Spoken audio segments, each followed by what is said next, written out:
This method can help answer key questions in the honeybee nutrition field about the link between poor nutrition and hypopharyngeal gland growth and development.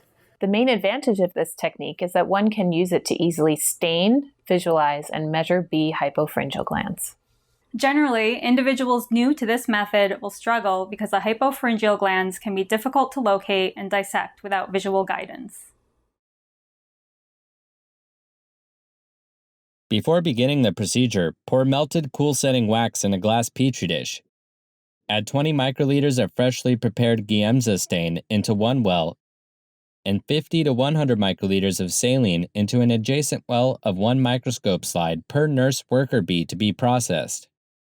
When the wax is set, use 10 mm micro spring scissors to remove the head from the first bee, and use forceps, a dissecting microscope, and a wax carving pen to embed the head front side up in the wax dissection plate.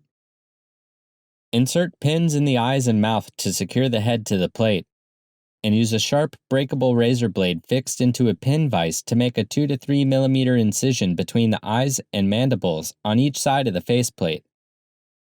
Gently run the micro scissors under the faceplate and cut the antennal nerve that runs between the antenna and the brain.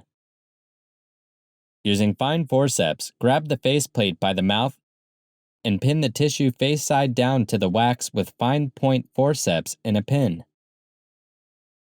Next, pipette 20 microliters of PBS onto the open section of the head. The hypopharyngeal glands look like a string of pearls and are located on top of the brain if intact. Using superfine point forceps, gently harvest one of the glands for immediate immersion in the Giemsa stain on the microscopy slide. After a 5-minute incubation, transfer the gland to the pool of saline on the same slide, cutting the gland into smaller pieces under the microscope with the micro scissors as necessary.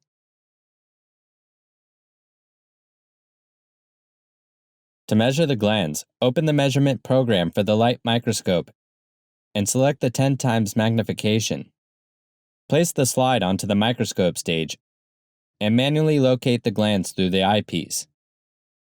Increase the magnification to 60 to 80 times and manually adjust the focus of the glands at the new magnification.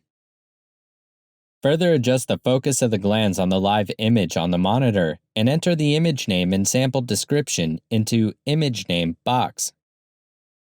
Click Acquire Image to obtain an image of the glands, and under the Analysis tab, select the Area tool and unselect Value under Display tabs. Unit will also be unselected. Set all of the other settings to default. To measure the acini, continuously click or hold down the left mouse button while tracing one acinus perimeter at a time as carefully as possible.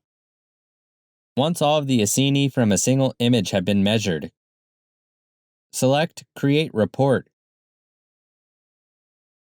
confirming that the appropriate options are selected, and click Export. Then save the report in a suitable format, and clean up the work area and materials as appropriate.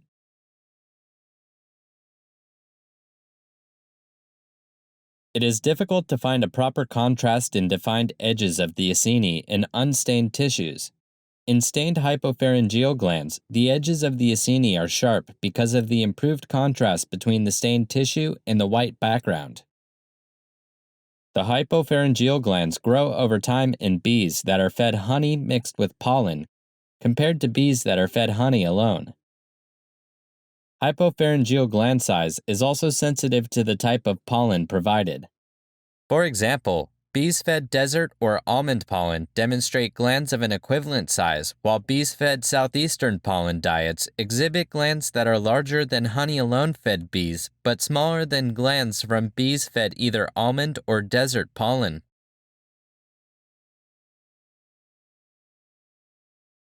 While attempting this procedure, it's important to remember to carefully dissect the glands and to not over or understain them. Don't forget that working with Giemsa stain can be hazardous and that precautions, such as keeping the stain away from flames, using proper disposal, and wearing gloves and eye protection should always be taken while performing this procedure.